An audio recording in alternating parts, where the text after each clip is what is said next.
कहाँ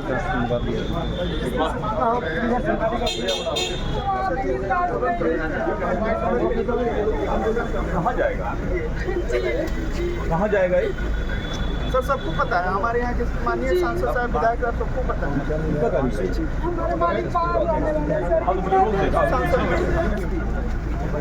डीएसपी कुमार नमस्कार, मैं सत्येंद्र कुमार पांडे। रात के 11:30 बजे हुए हैं और ये हमारे साहिल के माताजी और पिताजी हैं। ये इनकी स्थिति आज पूरे दिन भर की स्थिति ये रही कि इन्होंने मुझसे कहा कि अपनी चीज़ों को आप तक बताने और पहुंचाने का मैं जो प्रयास कर रहा हूं। एक माँ की करुण वेदना, एक माँ की हालत, आज जब से साहिल की ये घटना हुई है अभी तक ये सो नहीं पाई है। अपनी बातों को आज आप तक पहुंचाने का प्रयास कर रही है। आप बताएं क्या जो आपके मन में बातें चल रही हैं। मैं एक माँ हूँ। मैं अपने बेटे के लिए लड़ने के लिए अब निकल चुकी हूँ। मैं इंसाफ के लिए लड़ूंगी और जब तक जीऊंगी तब तक अपने बच्चे के लिए लड़ती रहूंगी। ये अब सच और झूठ की लड़ाई है। देखते हैं इसमें सच मतलब पराजित होता है और क्या और या झूठ पराजित होता है। अभी आपका बगहा में भी कैंडल मार्च हुआ, बेतिया में भी आपका कैंडल मार्च हुआ। अब आपके यहाँ से अगली रणनीति क्या है जो आप अपने बच्चे को न्याय और इंसाफ देने के लिए? जब तक जिएंगे तब तक लड़ेंगे अपने बच्चे के लिए। वो मेरा बेटा था, मेरा औलाद था। मुझे रात भर नींद नहीं आ रही है, मुझे दिन भर भी नींद नहीं आती है। तो आप जितने भी लोग अगर अभी सो रहे होंगे तो सोचिए कि अगर आपके घर परिवार में ये स्थिति उत्पन्न होती तो आपकी आंखों में नींद कैसे आती अगर आपके बच्चे। तब तक इंसाफ के लिए लड़ेंगे। देखते हैं कौन साथ दे रहे हैं और कौन साथ छोड़ रहे हैं। तो ये सच और जीत की लड़ाई है।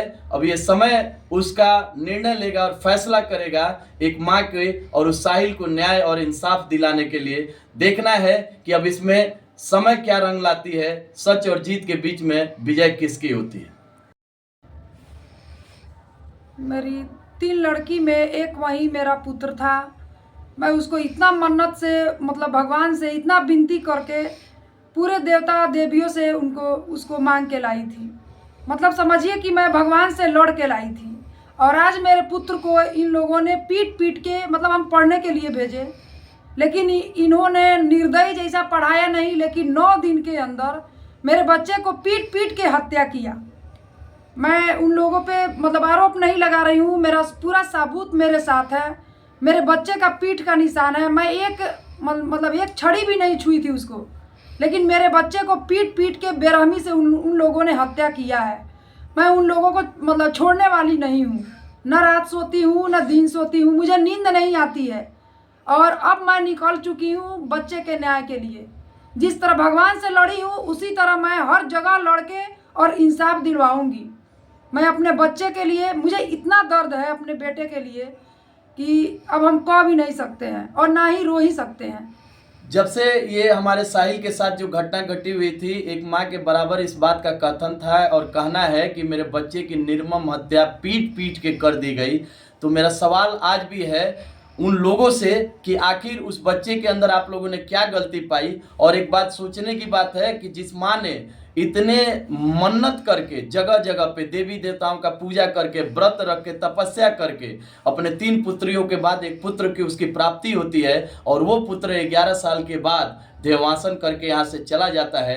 तो ये सोचिए कि अगर इस तरीके की घटना हर घर परिवार में होती है तो आप सारे लोगों को कैसा गुजरेगा। लेकिन मेरा ये जरूर ये प्रश्न है कि इस सच और झूठ के बीच में समय अब क्या रंग लाएगी, विजय किसकी होती है, सच की या झूठ की। एक माँ का किया गया संग्राम अब ये उसको एक निर्णायक दौर पे ले जाएगा।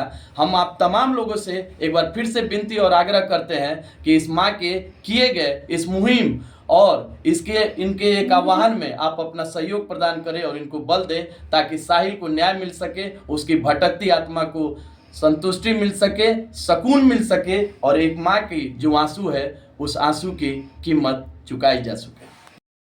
और साथ ही साथ हमारे जितने भी अगर ये मेरा प्रयास जो कि साहिल के लिए और साहिल के परिवार के लिए, तो मैं चाहूँगा कि आप सारे लोग इसे इतना ज़्यादा से ज़्यादा शेयर करें ताकि हमारे माननीय मुख्यमंत्री श्री नीतीश कुमार जी और हमारे जो पीएमओ हमारे प्रधानमंत्री माननीय मोदी जी तक ये बात जाए और कम से कम इसको संज्ञान में लेते हुए इस पूरे रहस्य पर से पर्दा उठा के और साहिल को न्याय दिलाने में उनके तरफ से भी जो भी सहभागिता और सहयोग हो वो मिल सके, ताकि साहिल को न्याय मिल सके और एक माँ का जो उम्मीद है उस उम्मीद पे उन्हें ताकत मिल सके। बहुत बहुत धन्यवाद।